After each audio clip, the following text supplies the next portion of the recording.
हरे राम। आज सारा दिन ही कथा होनी है, सत्संग होना है। और आज दो पर्व है, एकादशी, खट तिला एकादशी और संक्रांति। संक्रांति भी धर्मी महीने की है, महात्मी महीने की संक्रांति है।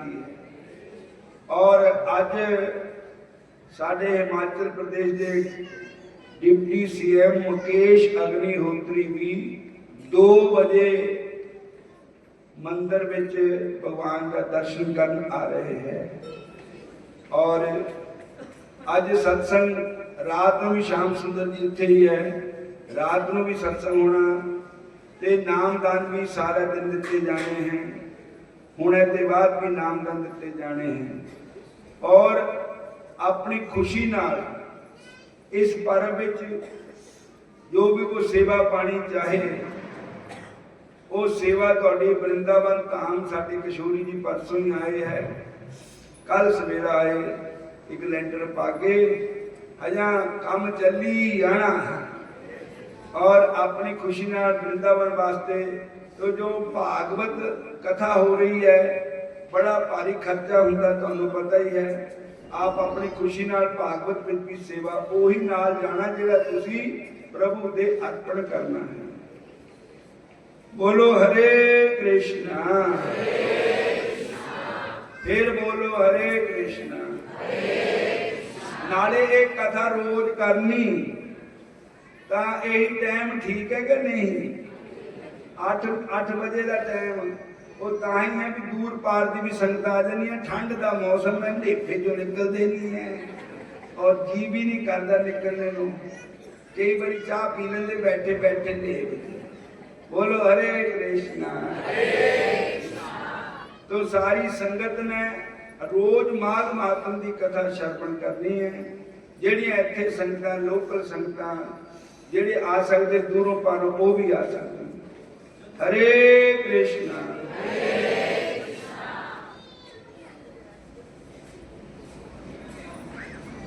ओम गजाननं भूतगणाधिसेवितं कपित्थजम्बूफलचारुभक्षणं उमासुतं शोकविनाशकारकं नमामि विघ्नेश्वर पादपङ्कजम्।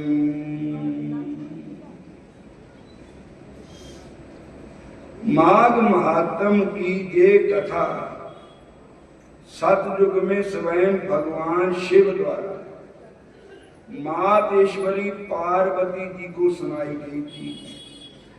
उसके बाद त्रेता युग में इन्हें ब्रह्म ऋषि वशिष्ठ से ने महाराज दीप को सुनाया था।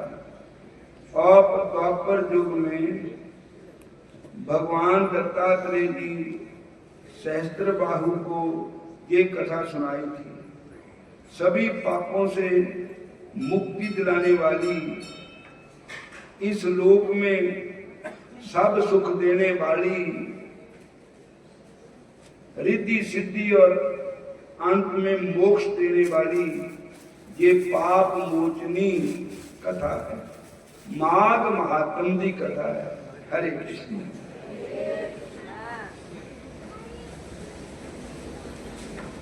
सूत जी ने कहा, हे ऋषियों,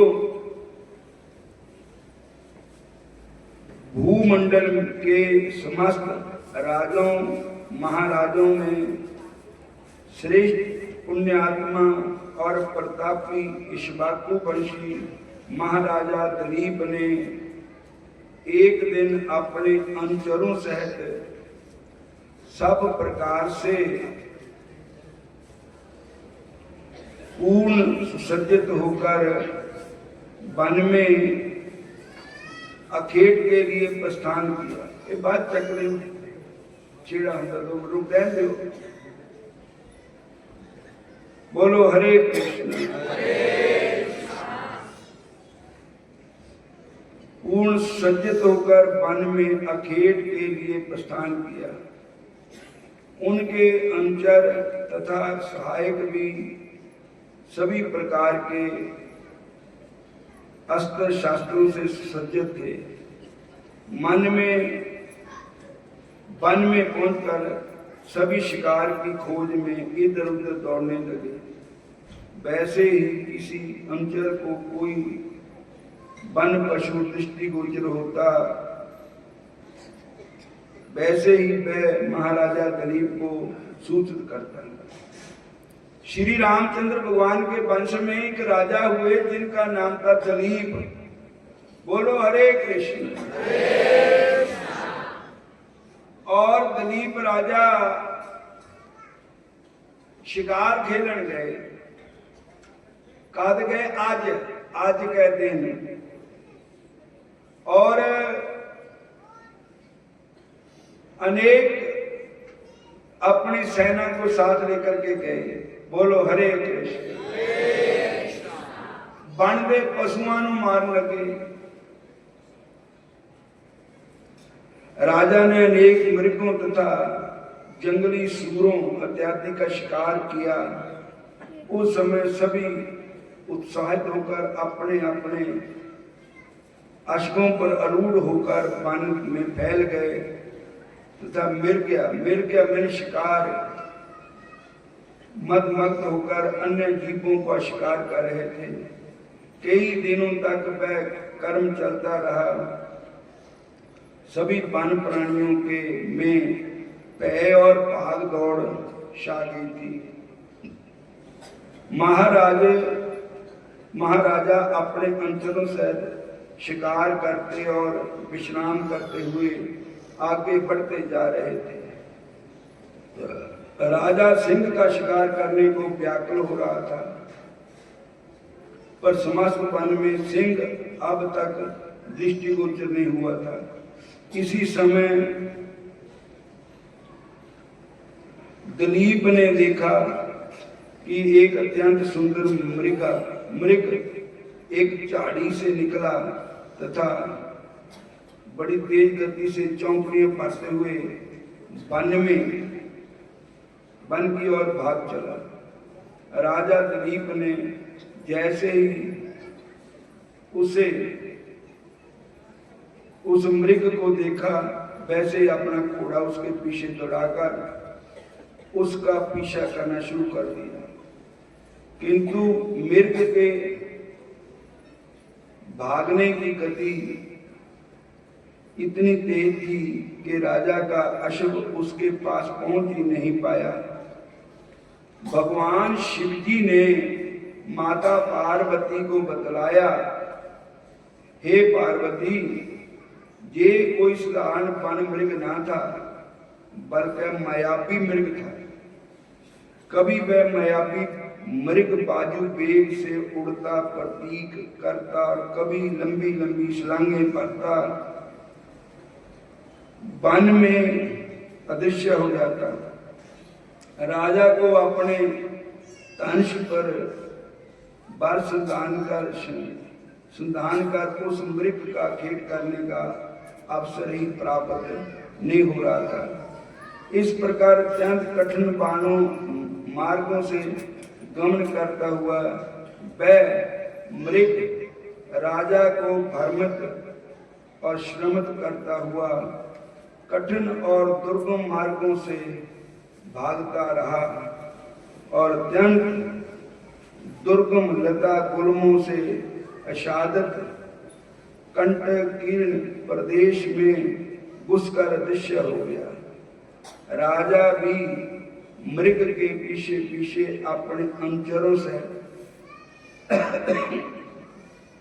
वन के उस दुर्गम भाग में प्रविष्ट हो गए।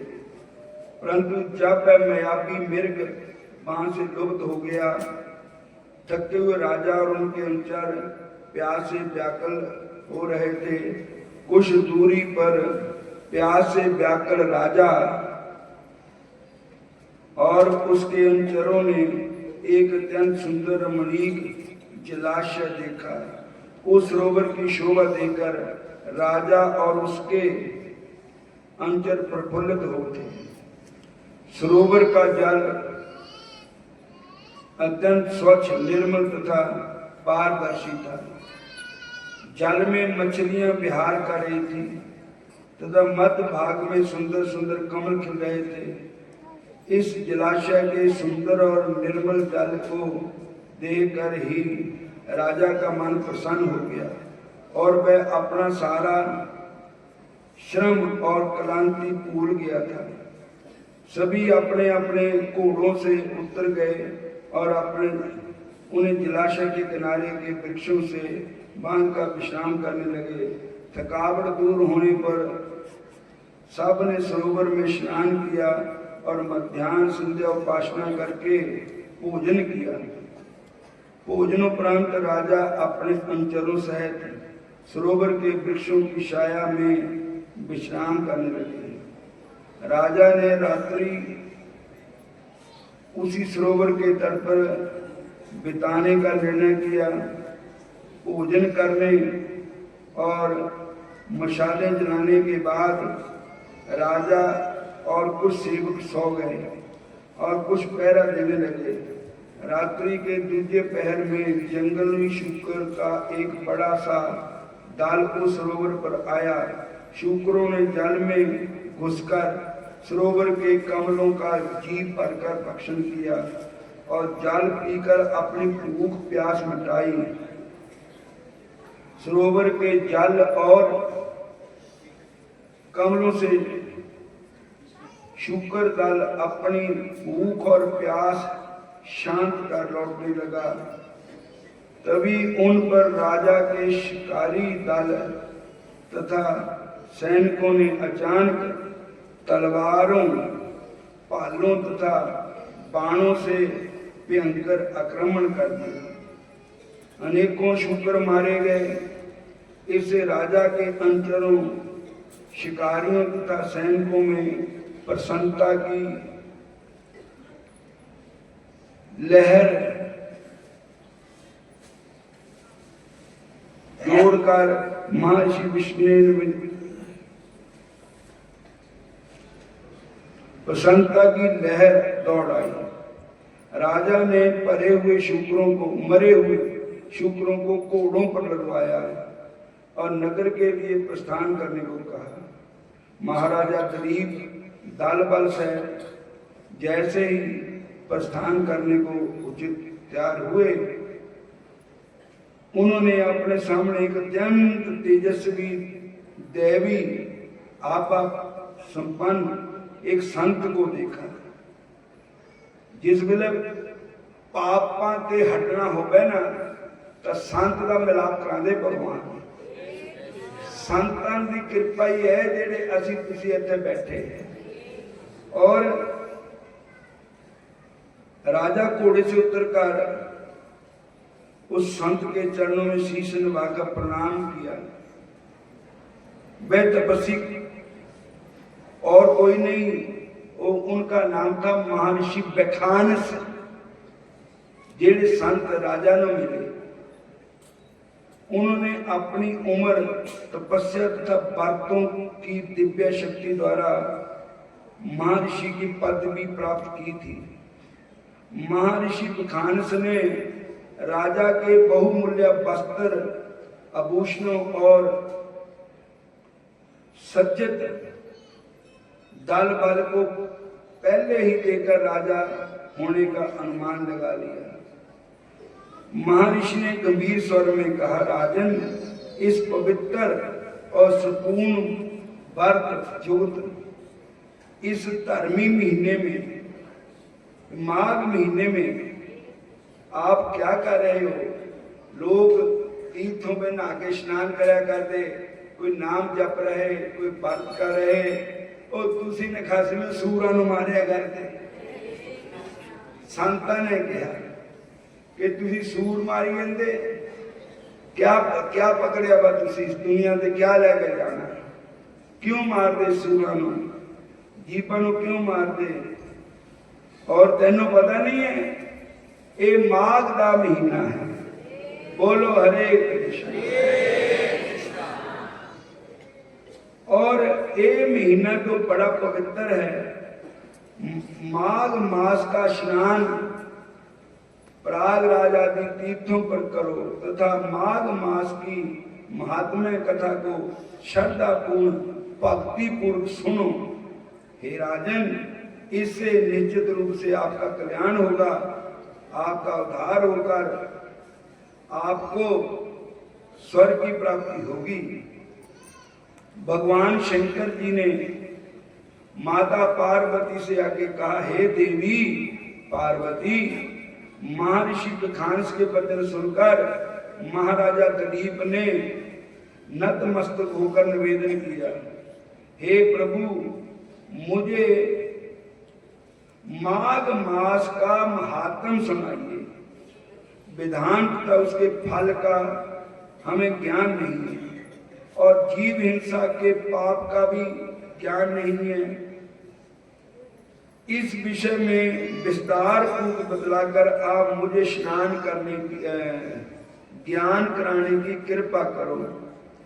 राजा के वचन सुनकर महर्षि वैखानस ने कहा, हे राजन, रात्रि का अंधकार समाप्त होने को है, शीघ्र ही सूर्योदय होने वाला है, अतः मेरे पास समय नहीं है। मैं अब स्नान करना है, मेरे भजन का समय है। तुम्हें भोग और मोक्ष प्राप्त कराने वाले माघ महात्म को सुनाने में मैं असमर्थ हूं, मैं सुना नहीं सकता। आप स्नान आदि से निवृत्त होकर अपनी राजधानी के लिए प्रस्थान कीजिए।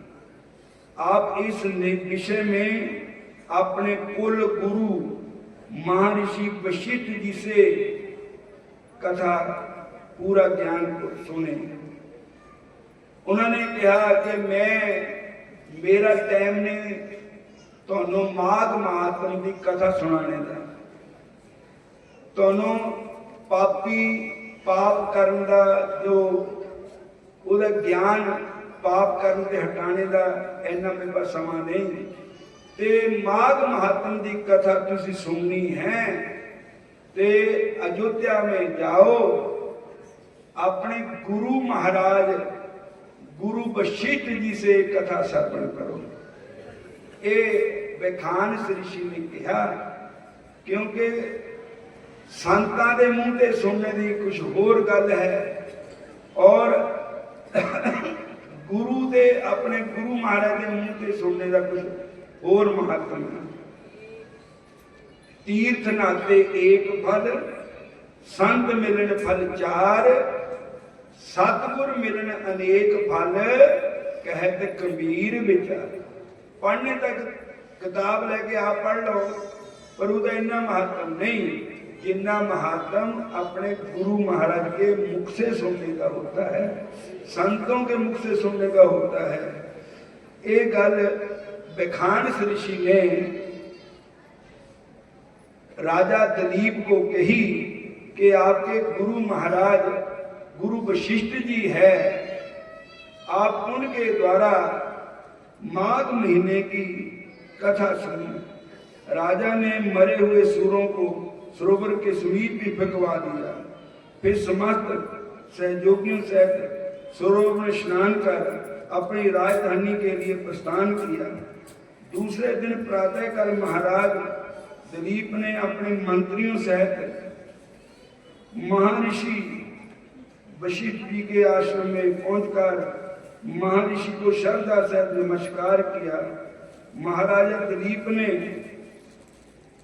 हाथ जोड़कर अपने गुरु महाराज से प्रार्थना की, हे प्रभु, आपने मुझे राजनीति तथा दंड नीति की शिक्षा तो दी है, भगवान विष्णु की भक्ति के संबंध में भी मैं आपसे ज्ञान प्राप्त करना चाहता हूँ। मेरा आपसे विनम्र निवेदन है कि आप आज मुझे माघ मास के महात्म तथा इस व्रत के संपूर्ण वृत्तांत को समझाइए। बोलो हरे कृष्ण, फिर बोलो हरे कृष्ण। जेड़ी संगत हुण आई उन्होंने माघ महीने का नाम फिर सुना देने।